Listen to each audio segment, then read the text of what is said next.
High up in the hills of Sodor sits the Skarloey Railway. All throughout the year, the little engines hustle and bustle up and down the ancient tracks that the holiday makers love to see. One of these engines was called Ivo Hugh. He was rather obnoxious, only doing what he was asked, never more, never less. This often got on the nerves of a pacific, gallant old engine. "I just don't get it," Rheneas told Ivo one morning at Croven's gate. "Why won't you shunt those trucks away? You brought them here, and if they stay at the platform, they'll cause an accident." "Because," Ivo replied smugly, "it's not my job."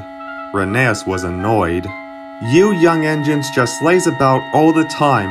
Back in my day, you would have been working all day and night." "That's because you weren't efficient enough." "Not efficient enough? I pushed through storms to get my passengers home on time. We were understaffed and we still did it." "Just because other people can say something, it doesn't mean you can't go the extra mile to do it yourself," Rheneas snapped, making his passengers jump. Then the guard's whistle blew and Rheneas left in a bad mood. Ivo Hugh had a smuttled grin on his face. "Bother that old engine. He doesn't know anything about us new engines.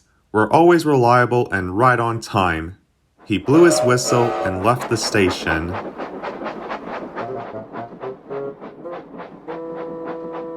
Later, Ivo was rolling down the line with a rake of coaches.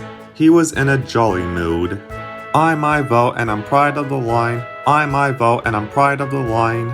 Yes you are, his coaches sang back. As he approached Lakeside, he spotted Rusty in a siding. "Hello, Rusty. Having a good day?" he shouted as he passed. "No, I'm not.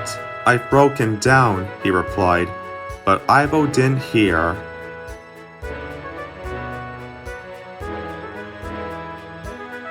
Ivo stopped at the station and the passengers climbed off. He was uncoupled from the coaches and pulled onto a different line and waited for Rusty to shunt them away. He waited and waited and waited, but he never came. Suddenly, a whistle blared out from the distance. It was Rheneas with the little express. "Oh no!" Ivo Hugh called. "He's going to crash!" Quicker than he had ever been before, Ivo came up behind the coaches and began to pull them away. He pulled them clear of the station onto the next line as the little orange engine thundered around the bend. He applied his brakes and shot past Ivo, derailing and left dangling over the water.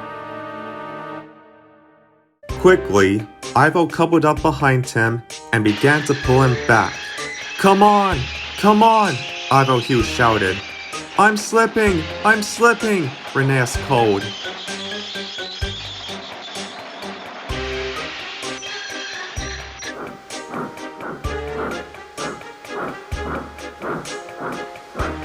Ivo Hugh managed to pull Rheneas back onto the tracks. The passengers were terrified. When he was securely on the tracks, he pulled away without speaking a word. Ivo felt awful. That night, as Ivo Hugh pulled into the sheds, all the engines were asleep, apart from Rheneas. Rheneas, Ivo started. I'm sorry I warned you that something would happen. Rheneas looked away. You didn't listen. I'm so sorry. I'll be better. I'll go above and beyond with my work. I promise. Please forgive me. A silence hung between the two engines. Ivo Hugh knew that he had done wrong. All right, Rheneas finally replied. I hope you keep this promise. Good night. Rheneas fell asleep. Ivo Hugh didn't.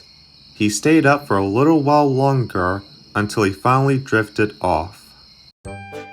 Ivo Hugh kept his promise. He now works extremely hard, making sure accidents never happen. Rheneas is quite proud of this, and I'm glad to say that Ivo did, in fact, go above and beyond. At least after he got his stern talking to by the controller.